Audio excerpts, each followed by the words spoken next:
بسم اللہ الرحمن الرحیم۔ محمد مشرف یہ سوال کرتے ہیں کہ جبریل امین کا دنیا میں آنا کیا اب بند ہو گیا ہے؟ اور انہوں نے ایک روایت کا حوالہ بھی دیا ہے کہ بعض روایتوں میں اس طرح آتا ہے کہ نبی اکرم صلی اللہ علیہ وسلم کا جب آخری وقت ہوا، جبریل امین بھی تشریف لائے اور ان کے ساتھ ملک الموت فرشتہ بھی تھا، تو اس وقت جبریل امین نے یہ کہا کہ اللہ کے نبی، اب یہ میرا آخری آنا، اس کے بعد اب میں کبھی نہیں آؤں گا،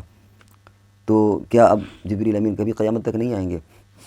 اور دوسرے ہے کہ بعض روایتوں سے پتہ چلتا ہے کہ لیلۃ القدر میں باقاعدہ جبریل امین بھی اترتے ہیں،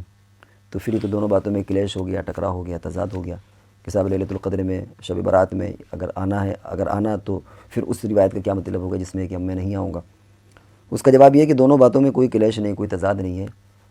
وہ جو آنا جن روایتوں سے معلوم ہوتا ہے کہ اب کبھی نہیں آئیں گے، وہ اس سے مراد یہ ہے کہ وحی لے کر کے، اللہ کی طرف سے کوئی نئی کتاب لے کر کے کسی نئے نبی پر کوئی وحی اتارنا، اس اعتبار سے وہ سلسلہ بند ہو گیا، قیامت تک اب وہ سلسلہ نہیں ہونا، کیونکہ نبی اکرم صلی اللہ علیہ وسلم آخری نبی ہیں، قرآن آخری کتاب ہے، اب نہ کسی کتاب کا آنا ہے، نئی کتاب آئے گی اور نہ کوئی نیا نبی آئے گا۔ اور یہ جو آنا ہے یہ رحمت کے قبیل سے ہے، یہ وحی کے طور پر نہیں ہے۔ تو دونوں باتیں اپنے اپنے طور پر صحیح ہیں کہ لیلۃ القدر میں جو آنا ہوتا ہے، شب قدر میں جو آنا ہوتا ہے وہ رحمت کے اعتبار سے ہوتا ہے، وہ آنا ہو سکتا ہے، اور جن روایتوں سے یہ ہے کہ نہیں آئیں گے، ان سے مراد یہ کہ کوئی نئی یعنی وحی لے کر کے نہیں آئیں گے کہ کوئی نبی پیدا ہو اور پھر اس پر آپ وحی لائیں، یہ سلسلہ قیامت تک کے لیے منقطع ہو گیا، بند ہو گیا۔